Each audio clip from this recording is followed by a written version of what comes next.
and I'm going to introduce you to Steve Wright, who's going to talk to you about 30 years of publishing success.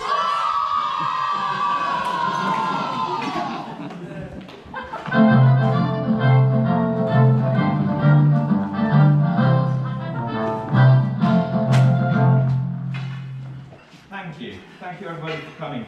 So yes, thank you Tracy for inviting me to talk about 30 years of publishing with Kelsey Publishing.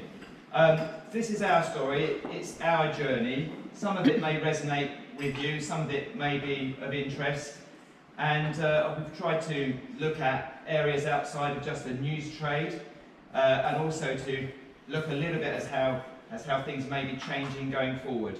If anybody wants to ask any questions, feel free to do so as we're going through.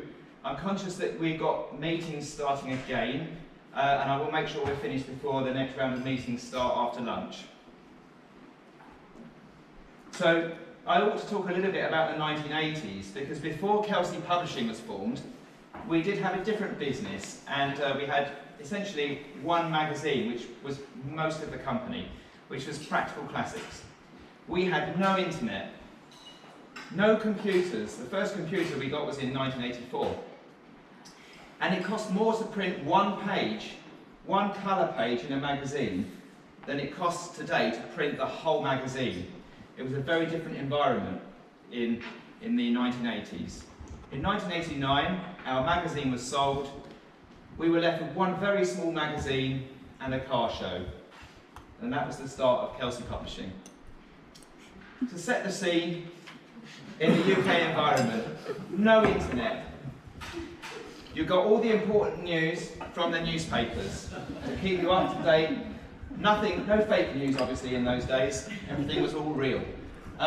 Everything was black and white. You had the little red top, but throughout the newspapers they were all black and white. International affairs. Poor Rock Hudson, who had AIDS.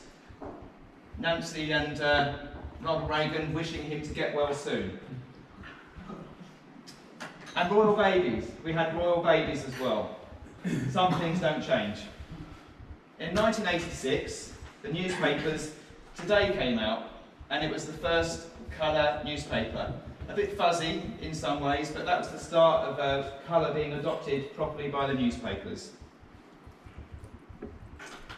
Looking at design. So, you know, we create our magazines, we get good content, we have to do a load of design work. Now this is The Face. An interesting magazine, it ran for about 25 years, and it's just been relaunched as a quarterly, as a high-value premium quarterly product. Back in the 1980s, look, this is the design. Something that if your child came home from primary school and presented to you, you'd be quite pleased about the work they've done. It looks quite good, doesn't it, in that context? That's the 1980s. There's NME, another magazine that's no longer in print. Again, a very, very basic design. So looking at Kelsey Publishing, here's our one magazine we started with, Stationary Engines. 40 pages on stationary engine. That was a full-time job to produce that. Does anybody recognise the engine? Does anybody recognise the familiarity with the engine? Is it Thomas' engine? No. No, but interesting that on the reception to this conference, we're at the Waterworks in Berlin with a much larger version of this engine. You see the driving belts and everything, and the big engines in the middle. So there's a little bit of a history there, linking in again with this event.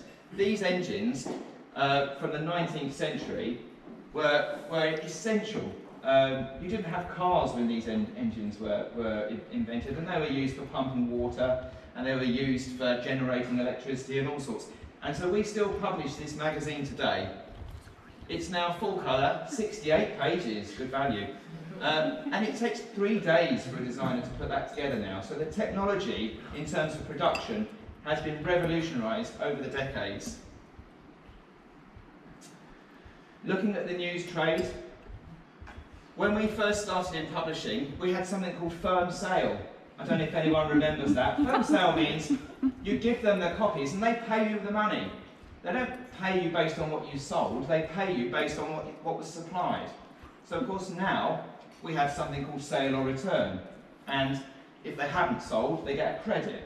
Who knows how that will move in the future? Obviously, some retailers are being paid on pay on scan, and so that these things are developing and changing. 1989, we had sales efficiencies of 60%, and obviously it would be a joy to work to those levels now, but that's the market we're in.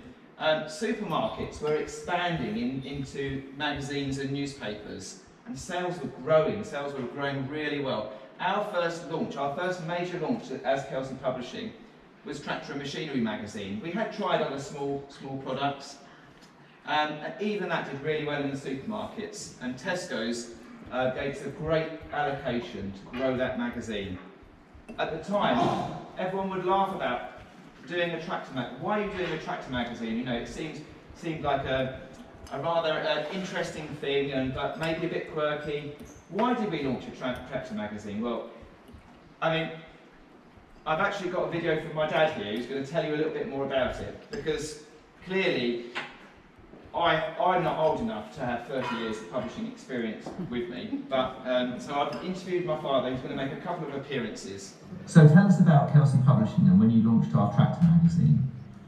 Well, at that time I had an art studio and one magazine, so I was hardly a publisher, but the one magazine I had was for old stationary engines, which we found there was a very small but useful following for, and it was enough to make a small profit.